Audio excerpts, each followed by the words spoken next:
Doctor G Nagulu. నేను veterinary physician and సర్జన్ని, Khammampet clinic. Sir ఇప్పుడు కుక్కర్ కలిసిన తర్వాత ఎలాంటి జాగ్రత్తలు సార్? డాగ్ బైట్, మెయిన్గా డాగ్ బైట్ కరిచిన వెంటనే మనం ఏం చేయాల్సింది ఏంటంటే ఆ కరిచిన ప్లేస్ని మనం ఒక 10 minutes కంటిన్యూగా ట్యాప్ వాటర్ కింద ఫస్ట్ మనం క్లీన్ చేయాల్సి వస్తుంది.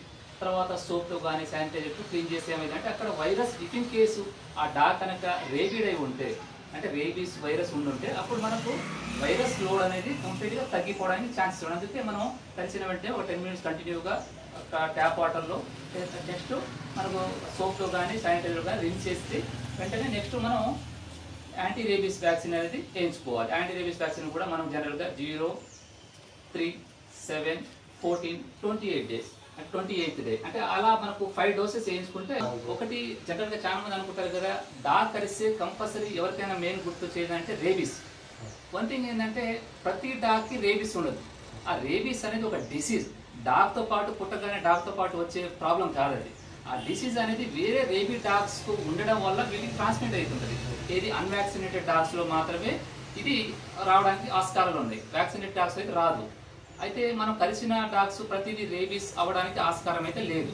మెయిన్గా అయితే మెయిన్గా ఏంటంటే మనం డాగ్స్ చూస్తుంటాం, మనం మెయిన్గా స్టే డాగ్స్ ఎక్కువ బైట్ చేయడానికి ఛాన్సెస్ ఎందుకు ఉంటాయంటే, స్టే డాగ్స్ వాటి యొక్క మనం పురాతన కాలం చూసుకుంటే మనిషి తన మనుగడ కోసం ఈ డాగ్స్ని వాటి సెక్యూరిటీ పర్పస్ కానీ, లేదా వాటికి హంటింగ్ పర్పస్ కానీ, లేదా వేరే మనకు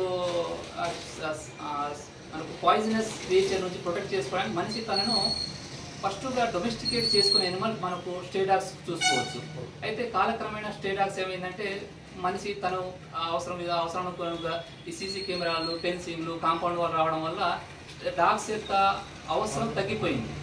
ఆ తర్వాత ఏమైందంటే ఈ డాగ్స్ ఓన్లీ విధులకి పరిమితం అయిపోయింది. అయితే జనరల్గా చూస్తుంటాం మనం, జనరల్గా స్టే డాగ్స్ ఎందుకు బయట చేయడానికి వస్తాయంటే వాటికి ఫుడ్ లేకపోవడం వల్ల, మాల్ న్యూట్రిషన్ అంటే సరైన ఆహారం లేకపోవడం వల్ల, లేదా సరైన వాటర్ అంటే డీహైడ్రేషన్ వల్ల కూడా డాగ్స్ అగ్రెసివ్ బిహేవ్ చేస్తాయి.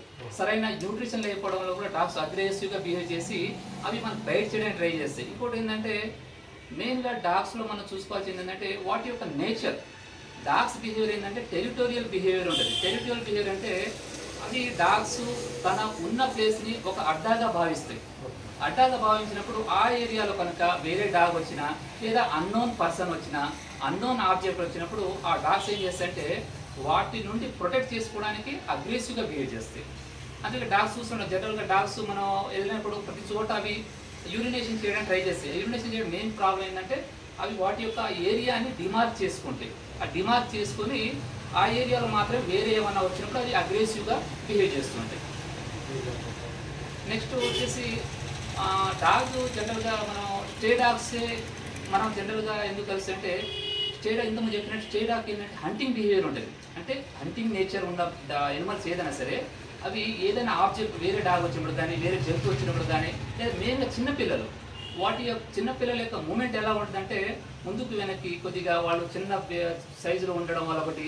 నెక్స్ట్ వచ్చేసి కొంతమంది చిన్నపిల్లలు డాగ్స్ మీద స్టోన్స్ చేయడానికి ట్రై చేస్తుంటారు, అలా ఒకటి.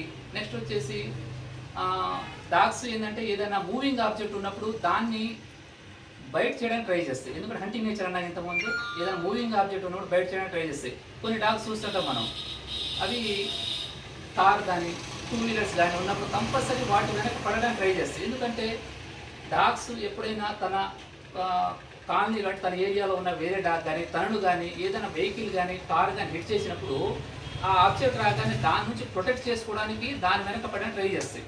అదేవిధంగా మనుషులు కూడా ఎప్పుడైనా తన్ని రాళ్లతో కొట్టుంటే, లేదా ఎప్పుడైనా హరాస్మెంట్ చేస్తుంటే అది కూడా మనుషులు చూడగానే బయట చేయడానికి ట్రై చేస్తాయి. రెండోది ఏంటంటే ఇలాంటి లక్షణాల వల్ల డాగ్స్ అగ్రెసివ్గా ఉంటాయి. ఇంకోటి ఏంటంటే చాలామంది డాగ్స్ చూడగానే పారిపోవడం, లేదా తిరిగి రాళ్లతో కొట్టడం, లేదా తన కళ్ళలో కళ్ళు పెట్టి చూడడం, అలాంటి బిహేవియర్ మనం చేయకూడదు. ఎందుకంటే డాగ్స్ యొక్క నేచర్ ఇంతకుముందు అన్నట్టు హంటింగ్. డాగ్స్ ఏదైనా బార్కింగ్ చేసినప్పుడు కానీ, ఏదైనా పళ్ళు బయట ఇచ్చినప్పుడు మనం ఏం చేయాలంటే మనం సడన్గా మనం బ్యాక్ వెళ్ళిపోకుండా మనకు బ్యాక్వర్డ్ మూమెంట్ రావాలంటే అప్పటికప్పుడు టర్న్ కాకుండా చిన్నగా వెనకడుగులు వేసుకోవాలి. నెక్స్ట్ ఏం చేయాలంటే తన కళ్ళలో కళ్ళు పెట్టి ఎప్పుడు కూడా చూడదు డాగ్ని. డాగ్ బిహేవియర్ ఏంటంటే ఎప్పుడు కూడా తన్ని హంటింగ్ చేయడానికి ట్రై చేస్తాయి కాబట్టి కళ్ళలో కళ్ళు పెట్టి చూడకుండా చిన్నగా బ్యాక్వర్డ్ మూమెంట్తో వచ్చేయాలి.